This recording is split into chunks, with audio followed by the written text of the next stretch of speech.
Hello, we're reading Winterdance by Gary Paulsen. We've already read Prelude and Beginnings, and now we're reading Dogs from Hell. The other video is on my page and you can watch it. But I'm gonna read Dogs from Hell and you can read along. I do have a bit of a stutter, so just mind that. But let's get on to this. Dogs from Hell. The dog stood in the middle of the yard and stared at me. At me, as if in question. And they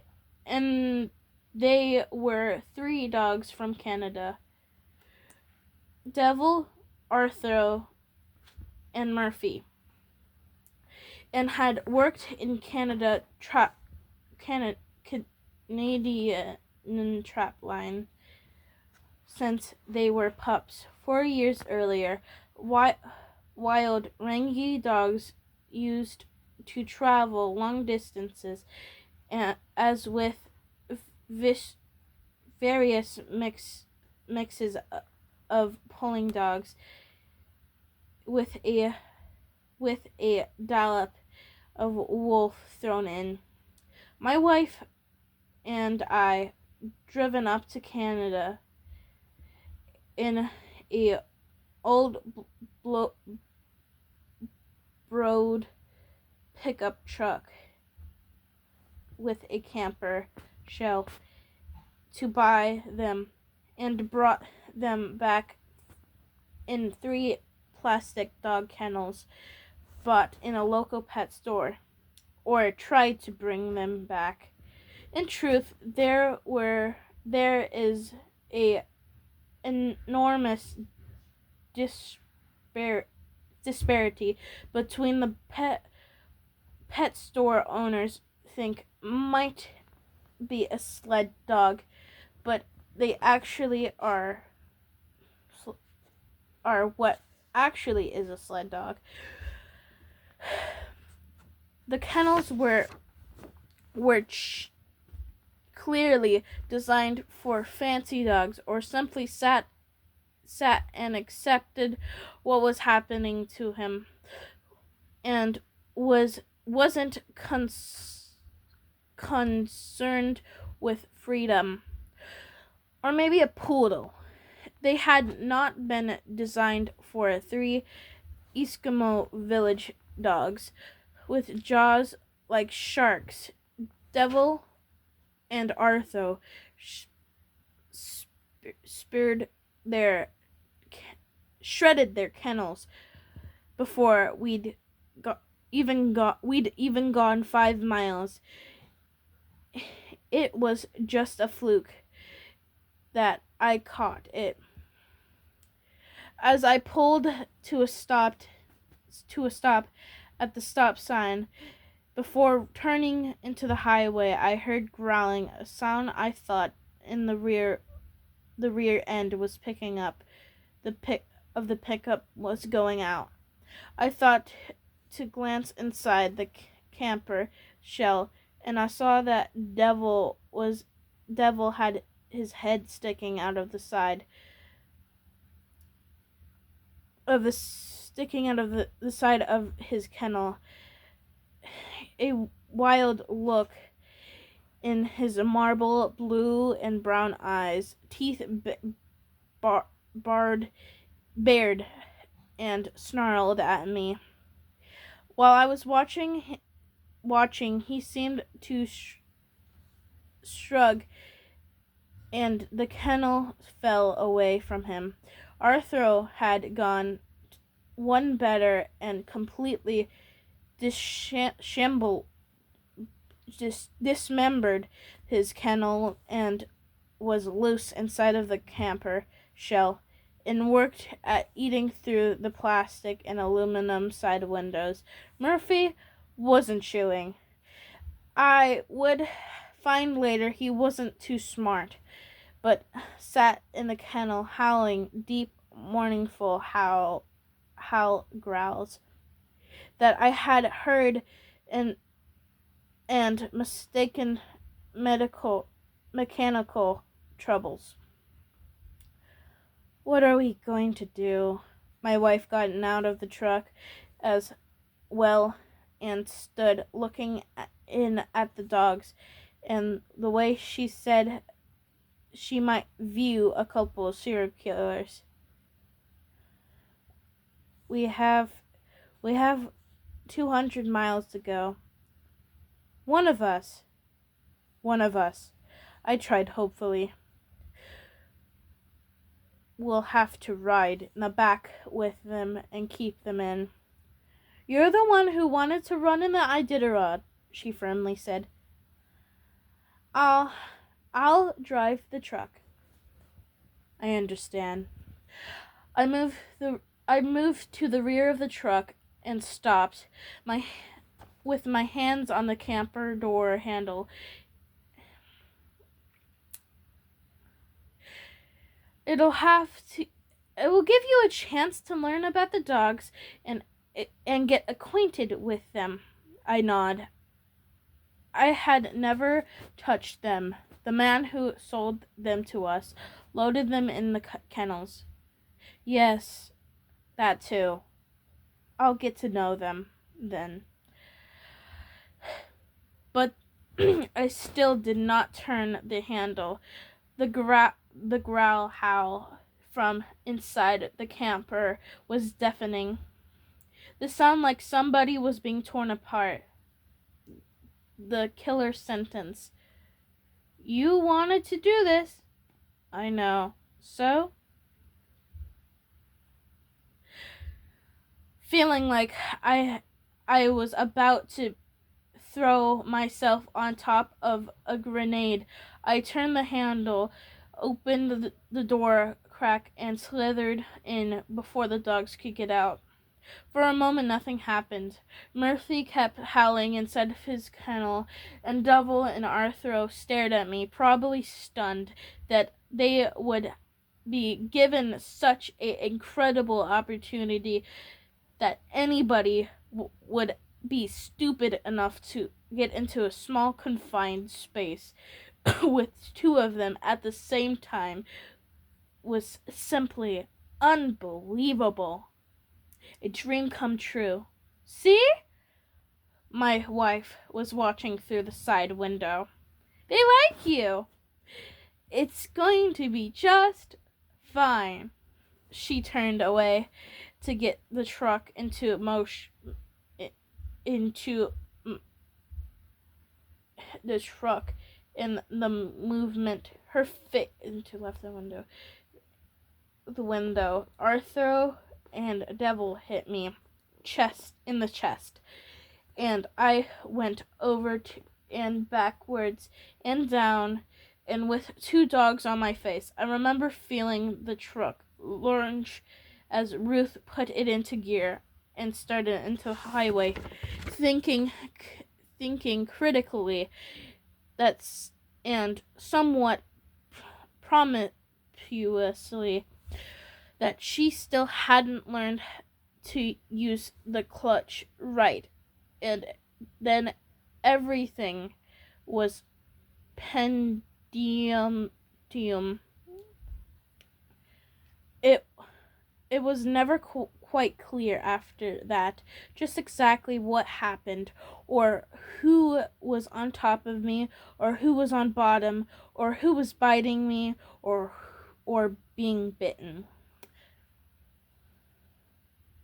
I know at one point all loftily thoughts were of running dogs and the Iditarod and the dance with winter were gone, and I was thinking, what if I could get out of the camper shell alive, and with most of my extremities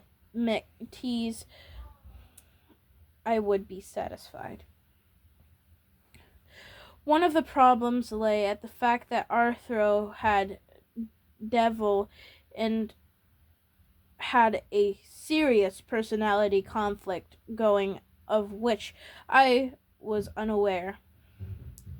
First, they chewed at the camper shell, but when I pulled them back from that, they were for each other, and when I tried to hold them apart by their collars, they looked at me quizzically with great glee and tried to eat my arms or legs or whatever they could get to. So I would let them go, and they would tear at each other and then at me. And so it went for 3 hours without a let up. By the time we arrived home, I was full autopilot, had almost lost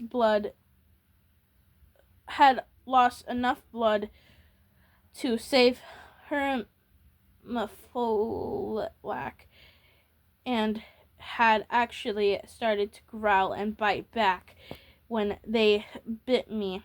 Somehow we got them into chains and in the kennels and went into the house, where Ruth helped me go through 30 or so gallons of hydrogen peroxide and a couple of miles of tape and bandage.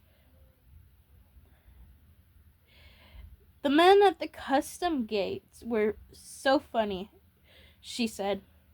They looked inside the camper shell and asked which one was the human. I laughed for miles. It wasn't funny. Oh dear, it was funny. It may have hurt, but it still was very funny. And she walked out of the house, laughing and shaking her head, while I stood dripping blood and peroxide on the floor. And now where they stood, in three of them, or though Murphy and Devil had tried to pick line, waiting for me to do something. The truth was, I didn't know what to do, and it showed. Arthur scratched at an ear, lifted his leg, and peed on Murphy. Devil, keeping his eye directly on me, face in my eyes. Not a good sign. Direct eye contact is a threat. Leaning across Arthur and peed on Murphy. Murphy did not seem to mind it. Ruth was standing in front of the door of the house, watching me and the dogs. They remind me of the time when you were drunk and brought bikers home to dinner. I thought we were never going to talk about this again. They're kind of the same. Cuter, though. The bikers. The dogs. But they pee on each other. The same way. I still didn't know what to do. It was early fall day. Late summer. Really. And dogs were my first attempt on putting together a team to run a Iditarod. When I had decided or realized my decision had been made for me in some way by the dogs to run the race, I bumped smack into the fundamental problem that comes to all who run it, dogs. It was not like a sled race.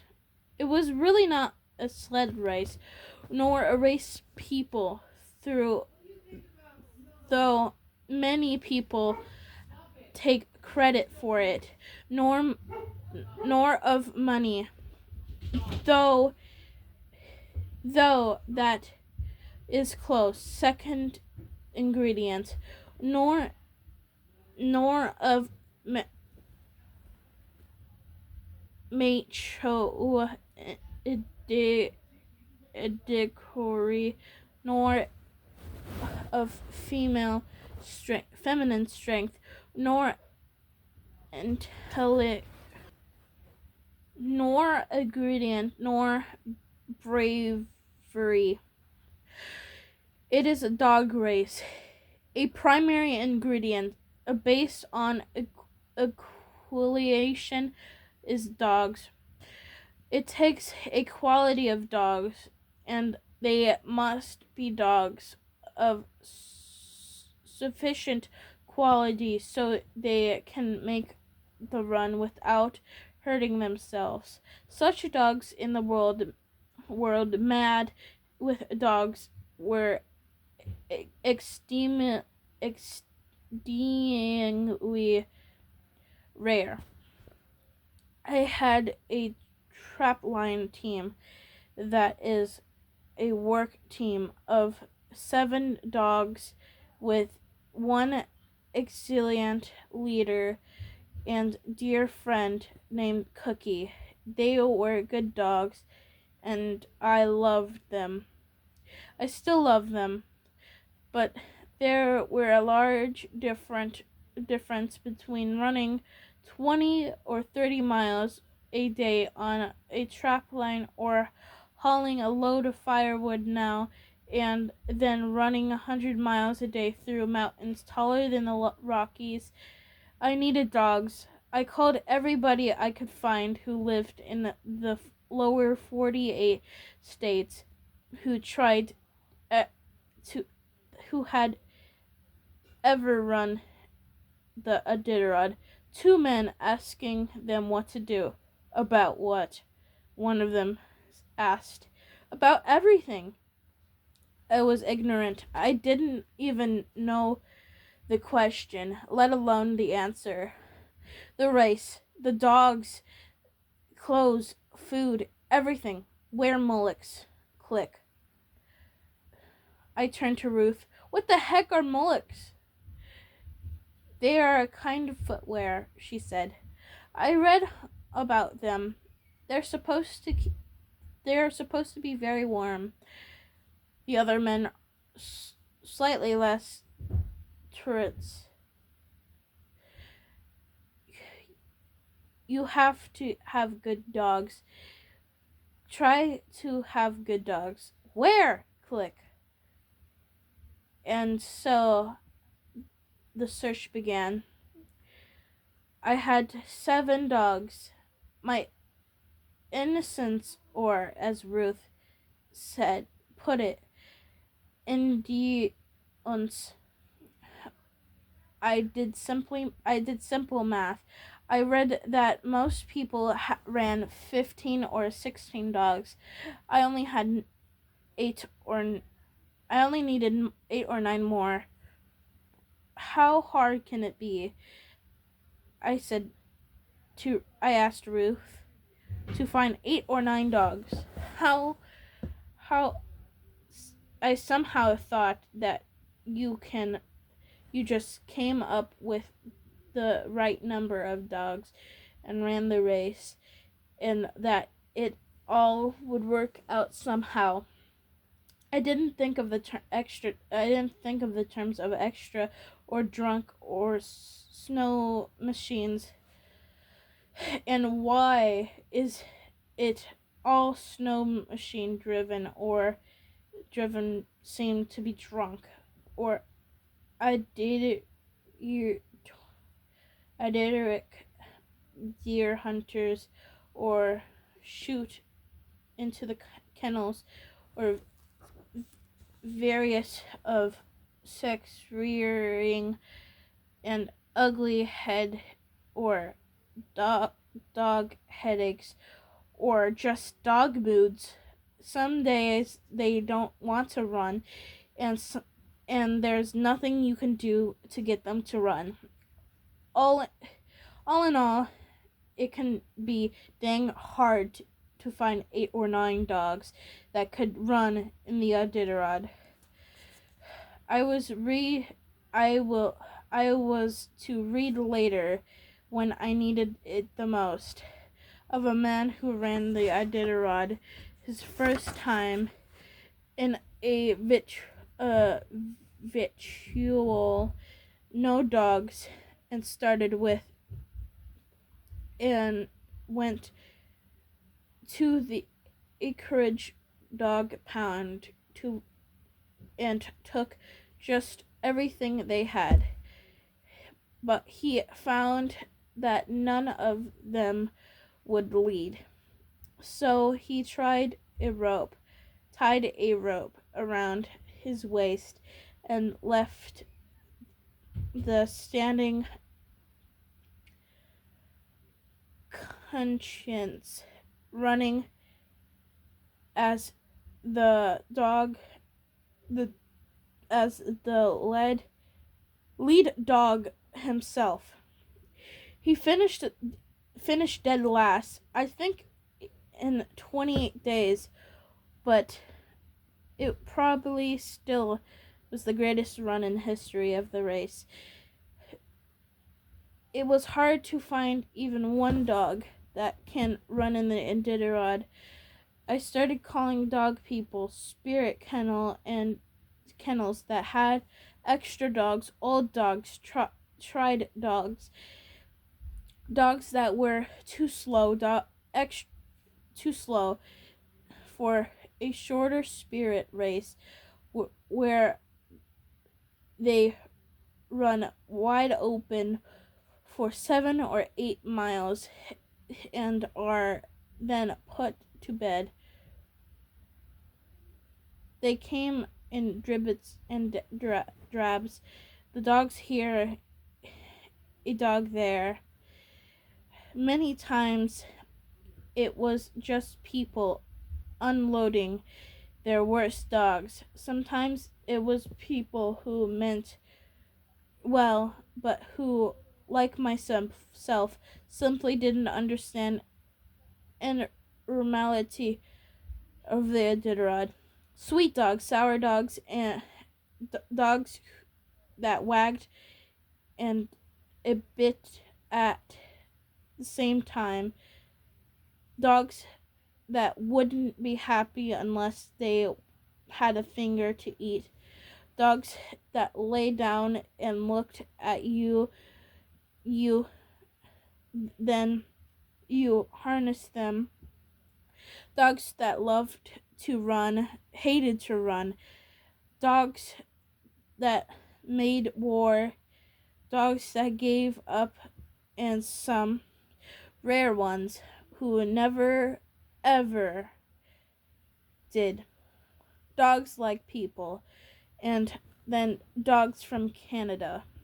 True northern sled dogs like Devil, Artho, and Murphy. Huge, gray, slided, yellow-eyed meat eaters, and didn't want anything to pull and eat. No petting, no love, no hate, no touch, just harmless, just harness and horizon. They stood watching me, or Devil and Arthur stood. Murphy sat in what I would learn was a perpetual near Como State. I had been doing some reading, dog mushing pamphlets, an old army field panurol titled something like Transportation Dog Teams, one each, which, all joking aside, would prove to be an invaluable. Pictures in magazines. I knew that spirit racers tried in the summer and fall, before snow with that but with what they called rings, homemade wheeled outfits for the dogs who that could pull. I did not have which such ring yet to run the dogs, and since even for a short run, or though I hadn't, we have an old bicycle, Ruth said, the one that auctioned for $1.25. I thought we were going to talk about that either. I thought we weren't going to talk about that either. I go crazy at auctions. Not only did I buy the bicycle, but Bob's shield, the kind that was used for hauling logs, for $2.50, only to find out it weighed 700 pounds and I couldn't get it home. The 19 adult geese for $3 more. I did get the geese home.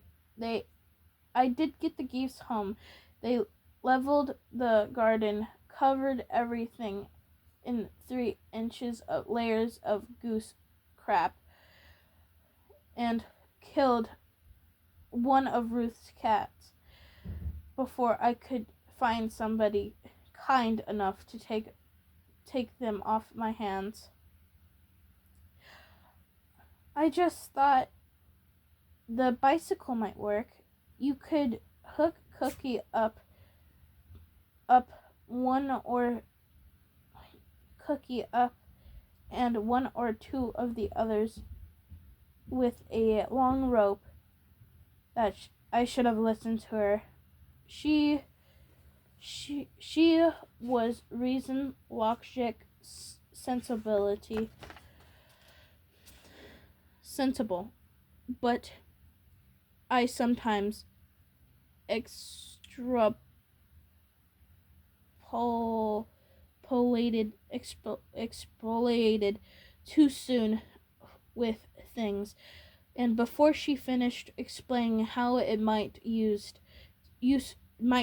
be used, I was gone and had flinched the bike, an old flat-tired switch. When I took the gang line off the sled and hooked it in front of the bike, tried to safely line off to the trees with the bike lying on the ground, and started getting the dogs. I hooked Cookie up to the front, then the dog named Max on point, and the position of the back of the leader, and then Arthur, Murphy, and Devil. Arthur came willingly and Murphy slumped down, but Devil took chunks out of me, and it reminded me of an old cartoon with the Terraceman dogs in them. He snarled a snap and snapped and bit at anything that was close. Don't you think you might have rather more dogs than you needed? Ruth asked, watching from the side. Nah, it'll be fine. I picked the bike up. It was slightly off to the side. The dogs were in the gang line, pulling the rope tied to the tree past the bike. As soon as I moved to the bike, Cookie stood and took up the slack. and the rest of them started slamming into their harnesses and and screaming in a high piercing yelps. I sat on the bikes, balanced it, and lined it up. Then, with the direction the dogs would be pulling up, and reached my hand towards the mechanical quick release that would slide up and let the rope loose. Some instincts, a genetic will to live, intervened, and I hesitated. The rope leading up to the gang line was trembling, quivering, the like the string on a guitar.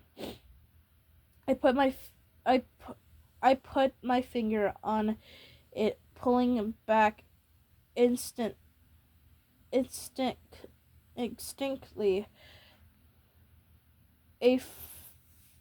It's fairly hummed, and I realized that there were enormous power there, more power than I had ever felt on a sled with my regular team, and it was fewer dogs than I normally ran. I don't know. I started to say to Ruth. Maybe I I'll, I grew about to leave a dog or two home.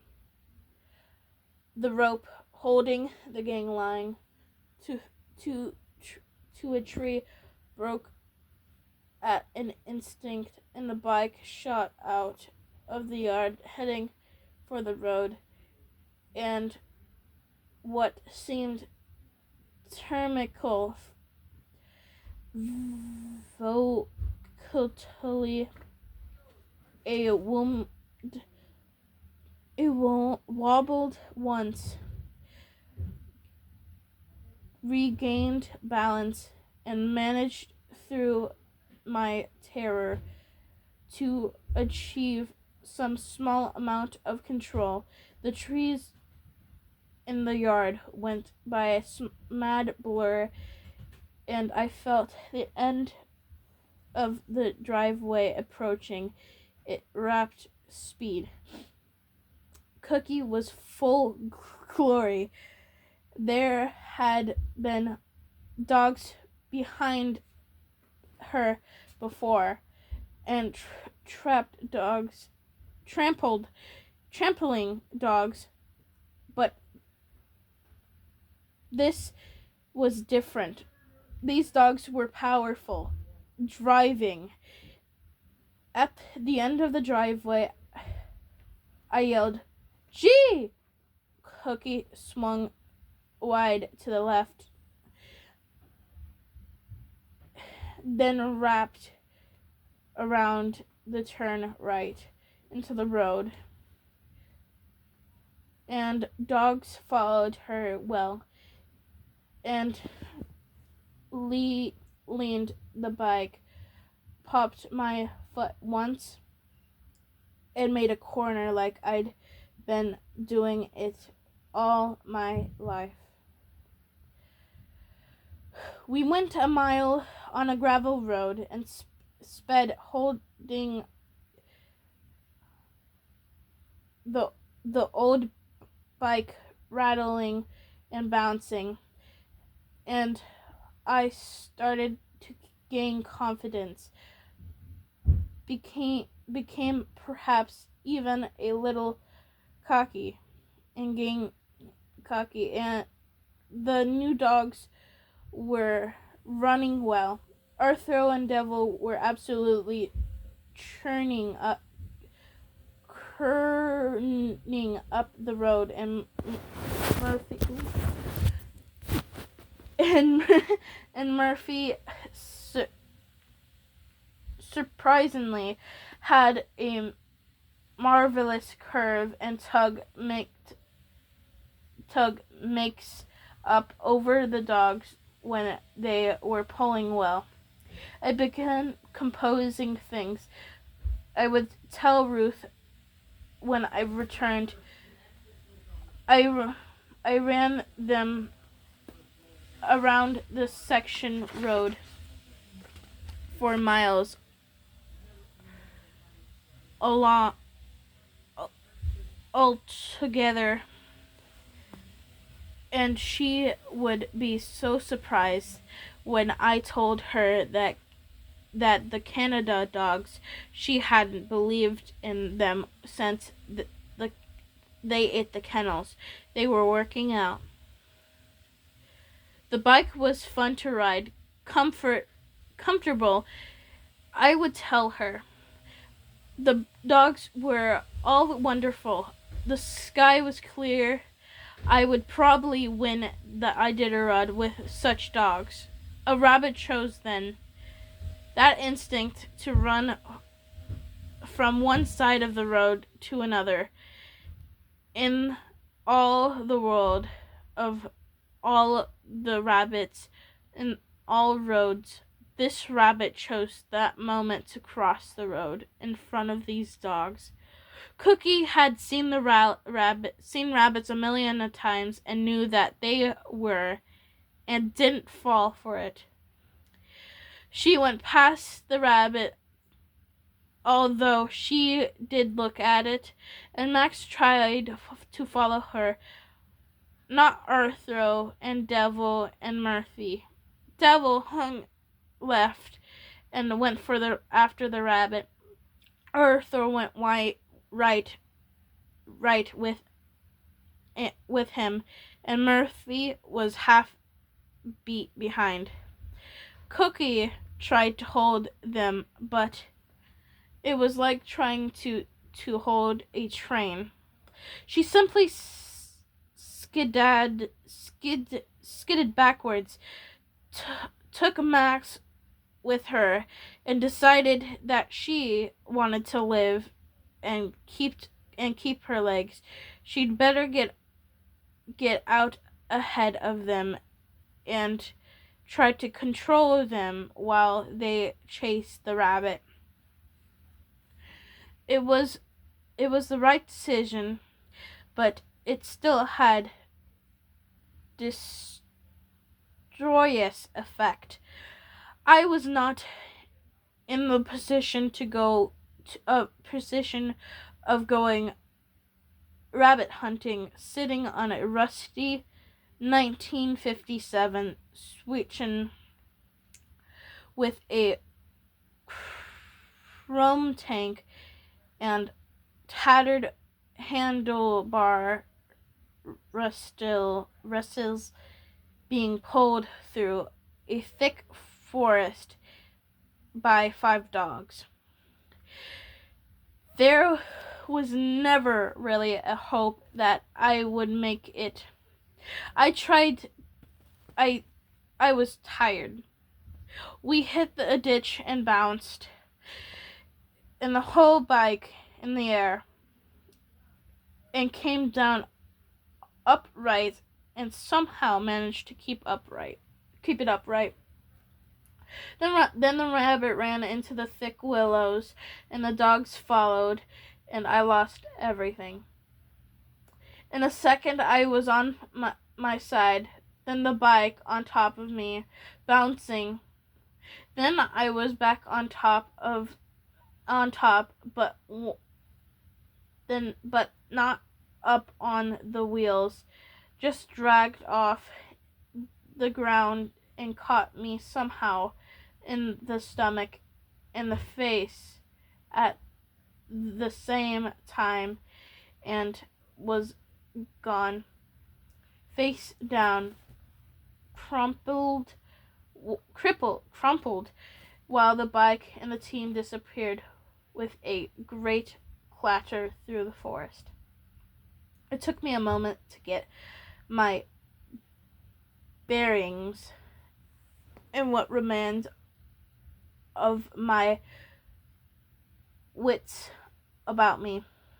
I hear the bike crashing for a time, fainter and fainter. Then nothing, and decided I had to catch them, and started walking. Sooner or later, I figured the bike would hang up on a tree or a bush, and I would catch up with them. I was wrong. I had reckoned the power of the three Canadian dogs. I followed the trail, which was very easy to follow, helped by the sound of the bicycle banging through the bushes, and expected to see the bike and the team any moment. The trail crashing through the willows ran along the sharp of for a half mile, and then headed out into the swamp. I followed soon waist deep into the grass and mud. There I knew the dogs must have been swimming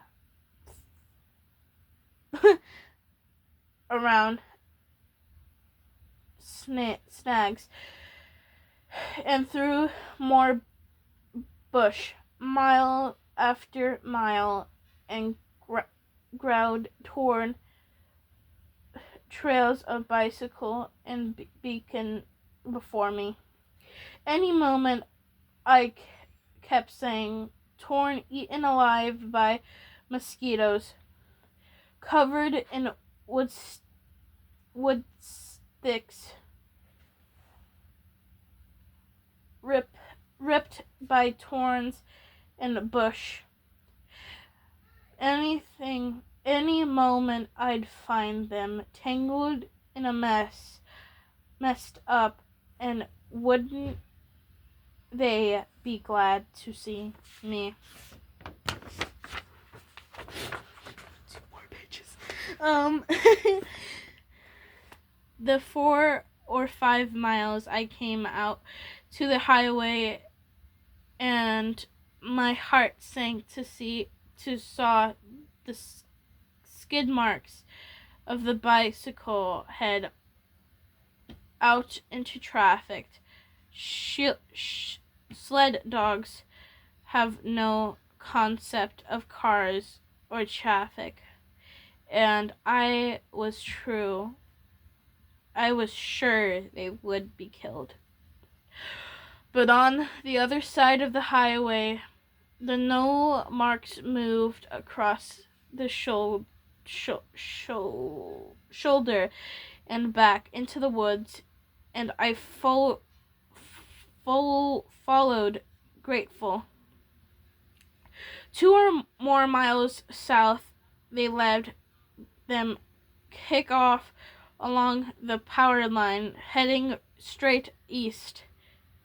It was now late evening, and I was on foot, at least 6 rough woods miles from home, completely covered in mud and weed and thick and bug bites.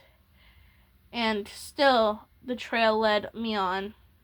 I kept moving east, and I stayed with it until the dark, and then after dark, followed by stream hordes of mosquitoes so thick I couldn't breathe, until finally I simply couldn't see it any longer.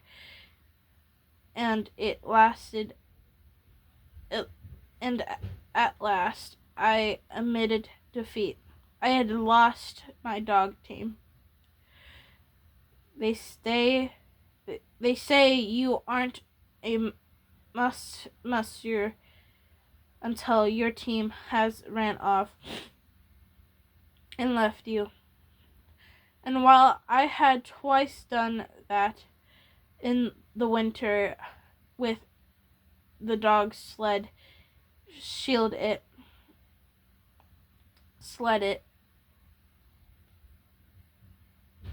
was with the trapline team, and they stopped after a bit, and I could catch them.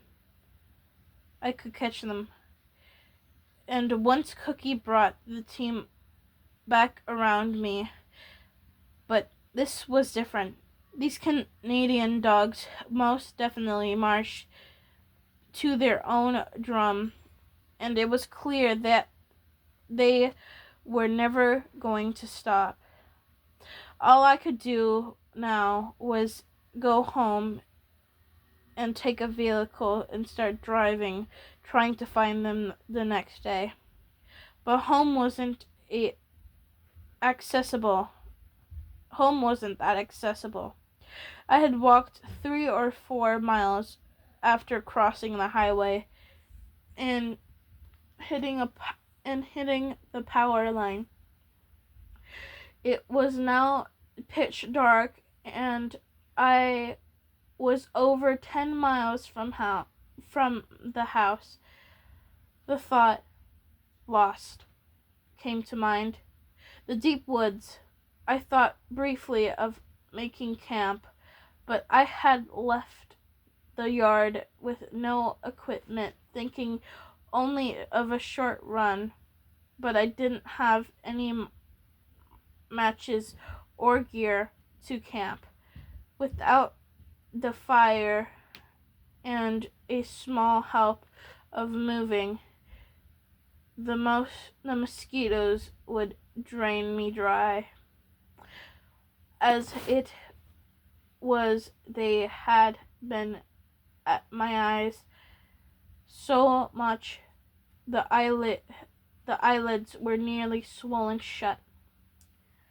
So I walked in misery that I had lost what seemed to be remarkable, pulling dogs and Cookie and even a lump brain, as Ruth called him, Max,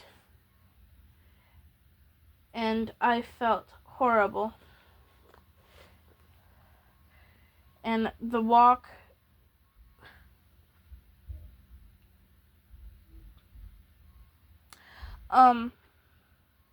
the walk did nothing to lift my spirits.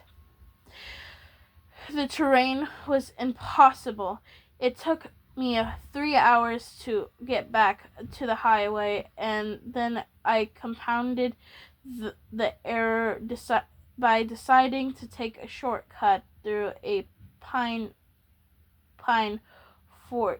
forest rather than walk 10 or 12 remaining miles around the road. The shortcut, proven as most of them to seem to do, to be the long cut. It put me in a 2 or more swamp of such depth and difficulty that at one point I had to swim in the murky waters nearly 200 yards. I do not know how I found home. Indeed, I do not think I found it so much as mistakenly stumbled across it. Almost 3 in the morning, clouds came up, and the obscured what starlight had been available for seeing at least dim shadows. Somewhere around then I lost any touch of reality far location was concerned and went on full automatic. I'd walk until I bounced into something. Turn, walk until I bounced. Turn, walk until. By pure chance, one of the things I hit proven just before dawn to be our cabin. I made my way inside. I found a pot of coffee on the back of the stove, and it was still warm. I would have one cup, then take the car. We had an old Ford Marvick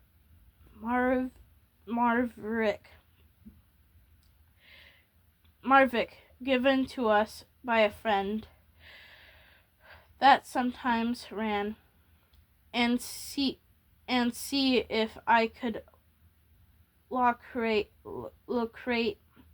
a farmer somewhere who had seen my dogs dragging a crumpled bike.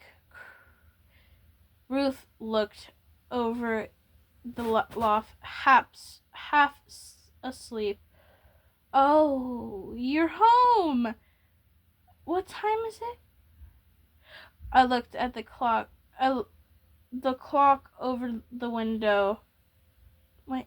The clock was over the window, just short over 6. "In the morning?" "Yes." Did you just get back?" "Yes. I'm going to get coffee, and I'm gonna go look for the dogs." "What dogs?" "The team. I lost them out there in the bush. They're probably halfway to New York now." "Oh no." "They came Oh no, they came back last night. I was just making some supper, and I heard them drag the bike into the yard. Cookie took them right up to the kennel." "She did?" I sat in the kitchen table holding the coffee like a sport beam. "Yes, and Devil was so sweet, and unharnessed him and licked my hand. A preliminary taste, I thought, just for taking a preliminary taste, I thought, just checking for flavor," and wagged his tail and when I hooked him to his chain. "They're all fine. Did you have a rough night out there?" My eyes were swollen shut, and my lips twice their normal size. I had been ranked by thorns and stickers, probably had worms and swallowed swamp water, and felt like I hadn't slept for months, and a feeling I would learn to be standard part of training for the Iditarod. Still, there was other things, the stupid things, pride. No, it was more or less normal. The worst thing was that I would find my answer to be true. That is the rest of Dogs from Hell. Major Rex will come up in the next one unless you want me to read another hour. I mean, probably have. I have to read it. I have to read it. Am I gonna read it today? Let me think. Let me think reasonably. Okay, so Major Rex is 1, 2, 3, 4, 5, 6, 7, 8, 9 pages long. Well, if you think about like it, yeah. I'm gonna do it on a different video. I think I'm going to go rest or something, and the dog's beginning after Major Rex. I'll read too, and that's like. Oh wait, that's really short. Dog's Beginning's really short. It's like 3 pages long. So I'm gonna do the Major Rex on a different video because this is like 55 minutes long, and I think I need to rest or something. I'll do another video on it. Hope you all have a lovely day. Goodbye.